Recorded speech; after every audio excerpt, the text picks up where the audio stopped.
Si vous demandez à un fan de The Witcher 3 quel a été son meilleur souvenir de jeu, il y a moyen qu'il mette du temps à répondre, tant il y a de moments mémorables dans cette aventure. Peut-être vous parlera-t-il de la bataille de Kaer Morhen, du ressenti éprouvé suite à la découverte de la magnifique zone de Toussaint, des nombreux contrats de sorceleurs exigeant patience, adresse et agilité, ou plus simplement de la bande-son qui est tout bonnement exceptionnelle. Perso, quand je pense à The Witcher 3 et aux 300 heures de jeu passées avec Geralt, j'ai un souvenir tout particulier qui me vient en tête. C'était pas la découverte d'un trésor caché ou une autre quête secondaire sympa et pourtant Dieu sait qu'il y en a dans le jeu. Non, le meilleur souvenir que j'ai gardé de The Witcher 3, c'est ça. Un simple hameau, situé à l'entrée de la ville de Novigrad, qui n'a rien de particulier si ce n'est son nom, l'auberge des 7 chats, appelé comme ça parce que 7 félins y ont élu domicile. 1, 2, 3, 4, 5, 6, 7 chats. Ça paye pas de mine comme ça, mais dans un monde brutal et sanglant plongé dans la guerre entre empires et royaumes belliqueux, ce lieu c'est vraiment l'équivalent d'une aire de repos digitale. Sérieusement, durant tout le temps où j'ai joué à The Witcher 3, l'auberge des 7 chats a été une vraie bulle d'air numérique dans laquelle je venais juste pour souffler un coup. D'ailleurs, qu'il pleuve ou qu'il vente, je me souviens que je sauvegardais systématiquement à l'intérieur de l'auberge avant de quitter la partie, histoire que ce soit la première chose que je vois une fois de retour dans le jeu. C'était peut-être un réflexe inné de mes années World of Warcraft qui m'avait conditionné à faire ça, vu que dans WoW on bénéficiait d'un bonus d'expérience en se déconnectant à l'intérieur d'une auberge, mais je pense surtout que j'ai instantanément adoré cet endroit.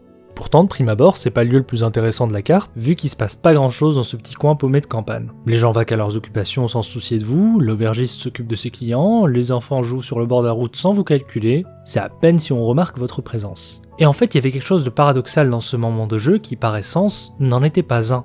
Parce que je n'accomplissais aucune tâche, n'avançais pas dans l'histoire, mais j'avais quand même l'impression qu'il se passait quelque chose, même si ce quelque chose, en l'occurrence, c'était rien. 10 ans ont passé depuis ce moment de légèreté vidéoludique, et je sais pas si c'est cyclique ou si c'est dû au hasard, mais il y a quelques semaines, je suis tombé sur un jeu entier construit autour du feeling de l'auberge des 7 chats. Un titre sans quête, sans barre de vie ou de combat, et où une clairière, de simples bancs et du thé sont les principaux moteurs du jeu. Ce jeu, c'est Wanderstop. Wanderstop nous raconte l'histoire de la jeune Alta, une guerrière chevronnée qui a passé sa vie au maniement des armes dans le but d'affronter et triompher de ses adversaires dans des tournois impitoyables. Malgré une vie entière centrée sur le combat et un quotidien spartiate, Alta commence à enchaîner les défaites inexplicables qui entament son moral d'acier. Rejetant la faute sur elle dans un premier temps, Alta redouble d'efforts pour remonter la pente, mais rien n'y fait. 1, 2, 3 défaites commencent sérieusement à ébranler sa confiance en elle et questionner le bien fondé de sa quête pour être la meilleure combattante de l'arène. Cherchant une solution à ce qu'elle considère comme étant une mauvaise passe, Alta décide de partir à la recherche de Maîtresse Winters, une épéiste d'exception qui lui permettrait de remettre sa vie sur les bons rails. Cependant, malgré une détermination en acier et un long périple au cœur de la forêt, Alta commence à sentir ses forces progressivement la quitter et finit par s'écrouler physiquement et mentalement. À son réveil, elle se retrouve dans une clairière en compagnie de Boro, le gérant d'un salon de thé local qui lui explique qu'il l'a trouvée dans la forêt inconsciente et qu'il l'a ramenée au bout de bras au refuge. Souhaitant reprendre sa course là où elle l'a arrêtée, Alta s'élance à nouveau dans les bois comme une dératée, mais très rapidement elle fait à nouveau un malaise, poussant le tenancier chauve à venir une nouvelle fois à son secours. Résignée, la jeune femme accepte de rester avec Boro jusqu'à ce qu'elle soit en état de reprendre son trajet, et histoire de passer le temps et de payer sa dette à son sauveur, elle consent à donner un coup de main pour faire fonctionner le petit salon de thé au quotidien. Alta troque donc son épée pour un tablier, et de là, ses journées consistent à jardiner, accueillir les voyageurs venus faire une courte halte, leur servir du thé, et les écouter narrer leurs aventures. Ce qui aurait servi d'introduction dans n'importe quel autre jeu, se révèle ici être le cœur de l'expérience du titre, puisque dans Wanderstop, il n'y a ni combat, ni barre de vie, ni loot à aller chercher. Simplement des moments de calme, en compagnie d'une guerrière en reconversion professionnelle dans un havre de paix. Et doucement, le jeu glisse son message, ce n'est pas grave si vous ne faites rien, vous en avez le droit, vous en avez même peut-être besoin.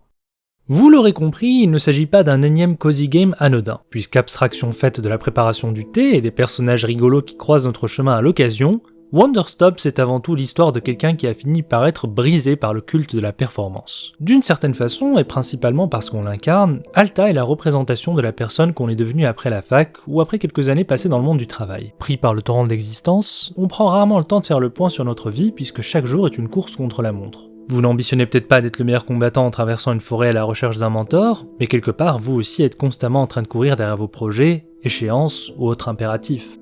Quand on est jeune, ça va, ça se limite à notre personne. Mais quand viennent s'ajouter les premières obligations familiales ou professionnelles qui nous rendent responsables au quotidien de quelqu'un ou de quelque chose, c'est tout de suite plus concret. On passe de farniente à... Il suffit de regarder autour de vous pour ne voir que des gens avec un besoin quasi maladif de valider le temps qui passe, d'être productif, d'avoir une sensation d'accomplissement. C'est presque devenu une injonction silencieuse à soi-même.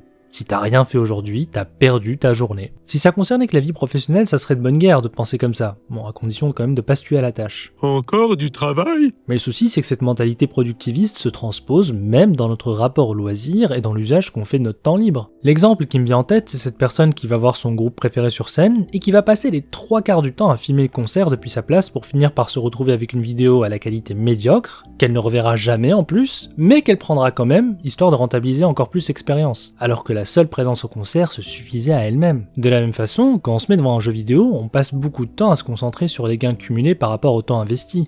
On coche des cases, on valide toutes les missions secondaires et tertiaires du jeu pour épurer notre journal de quête, on optimise nos builds pour être le plus performant possible, et le jeu, qui était censé nous relaxer, devient une session de travail. Qu'on se comprenne bien, quand le titre en question a été entièrement construit sur cette base, comme Dark Souls ou Sekiro, ça va, parce que c'est une contrainte, certes, mais complètement prévue par le game design. Là, le challenge et le plaisir du jeu résident dans le fait de venir à bout de l'expérience. Dans ce cas précis, c'est volontaire et même nécessaire de chercher le moindre objet augmentant nos chances de survie pour éviter de passer par la case Game Over. Mais ces quelques exceptions mises à part, ce besoin compulsif de tout faire pour cocher les cases façon tableur Excel ne devrait pas être aussi omniprésent dans le jeu vidéo. Aujourd'hui, même dans un light RPG ou un jeu d'action-aventure standard, on se retrouve à avoir certaines attentes, comme un mode d'histoire qui fasse 40 heures minimum, un New Game Plus à débloquer à la fin du jeu, plusieurs niveaux de difficulté, des skins en veux-tu en voilà, des DLC qui approfondissent l'univers.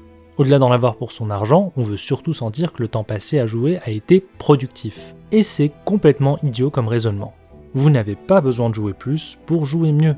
Alors attention, faut pas non plus se faire avoir par des douilles où vous payez un jeu complet, voire un DLC à 30 ou 40 € pour le finir en 15 minutes, parce qu'il y a quand même un minimum syndical à respecter. Je dis seulement que ce besoin compulsif que chaque expérience soit productive mène à des non-sens, où des titres gonflent artificiellement leur durée de vie, par des procédés flagrants qu'on connaît tous aujourd'hui, et c'est juste histoire de légitimer leur prix de vente, parce que je vois pas autre chose. Vous savez, même si c'est un jeu qui se termine en 6-7 heures quand on le fait en ligne droite, je n'ai jamais attendu autre chose de Max Payne 2 que l'histoire fantastique proposée par Remedy Entertainment. J'étais bien plus concentré sur les magnifiques scènes en storyboard, le gameplay fun et bourrin, le doublage exceptionnel et le destin complètement tragique du personnage principal que de savoir combien il y avait d'armes ou de modes de jeu à débloquer. Pourtant, il y en a du contenu additionnel dans Max Payne 2, mais vous pouvez complètement passer à côté et ça n'enlèvera rien à l'expérience de jeu. Dans un MMORPG, c'est logique de vouloir tout débloquer. Vous êtes en compétition permanente avec les autres, donc ne pas s'investir suffisamment ou survoler le contenu proposé n'est pas une option viable si vous voulez devenir meilleur. Ajoutez à ça les nombreuses mises à jour justifiant qu'on aille chercher de nouvelles armes et armures, et c'est tout de suite logique qu'on se retrouve à grinder pendant des semaines. Par contre, expliquez-moi l'intérêt d'aller chercher les 100 plumes de Petruccio dans Assassin's Creed 2, si ce n'est obtenir une cape supplémentaire pour Ezio et une cinématique de 12 secondes où la matriarche finit enfin par aligner 3 mots après des heures de mutisme. Bien sûr qu'en 2009 je trouvais ça cool de débloquer des éléments de jeu à force de patience et de rigueur, mais aujourd'hui je vois ça comme du remplissage et pas autre chose. Je dirais même que ça dessert le jeu, parce que l'histoire d'Ezio est sans cesse parasitée par des moments comme ça qui tombent comme un cheveu dans la soupe, alors que l'histoire principale suffit amplement. Collecter des plumes dans Red Dead Redemption 2, c'est logique, parce que ça sert l'immersion et raffine le propos qu'on incarne un cow-boy chasseur à ses heures perdues. D'un point de vue gameplay, non seulement ça fait sens, mais ça s'éloigne pas de l'histoire, là où à mon sens, c'est légèrement hors sujet pour Ezio. Alors pourquoi je vous ai fait cette énorme parenthèse au lieu juste de vous parler de Wonderstop ? Eh bien parce que Wonderstop, c'est un vrai cozy game. Pour la première fois, vous pourrez réellement explorer ce qu'un jeu relax a à offrir sans tomber dans une spirale complétionniste et sans culpabiliser intérieurement de ne pas être à fond parce que vous n'avez pas pu tout faire ou tout débloquer. Des cozy games, il y en a un paquet, et de façon générale, on n'embarque jamais vraiment sur une expérience complètement contemplative. On attend toujours de vous quelque chose. Stardew Valley c'est cool, mais au moment où vous sautez du lit, vous tombez de suite dans les travers de la course contre la montre parce qu'on doit optimiser sa journée pour avoir le temps de tout faire.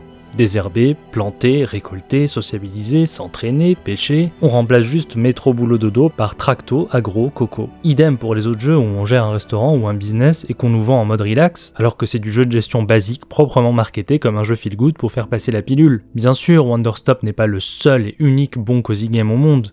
Mais à ma connaissance, c'est bien un des rares qui nous mettent dans la peau d'une personne qui a couru sa distance et qui a l'honnêteté de reconnaître qu'elle n'ira pas plus loin. Et peut-être que c'est là que réside la vraie force du jeu.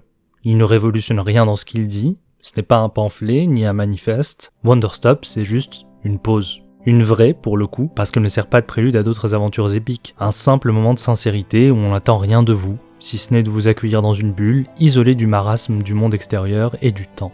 Un peu comme l'auberge de The Witcher 3, la clairière de Wonderstop est un détail anodin par rapport à la grande histoire qui se joue au premier plan. Mais pour une raison aussi belle qu'étrange, reste gravée en mémoire. Dans un média qui célèbre l'action en vous mettant souvent à la place du conducteur, Wonderstop ose poser ses affaires sur le bord de la route après avoir balancé les clés dans le caniveau. Et dans un monde où tout doit aller vite et où même les instants de détente sont optimisés, un moment de pause, c'est peut-être la chose la plus précieuse qu'un jeu vidéo puisse vous offrir au final.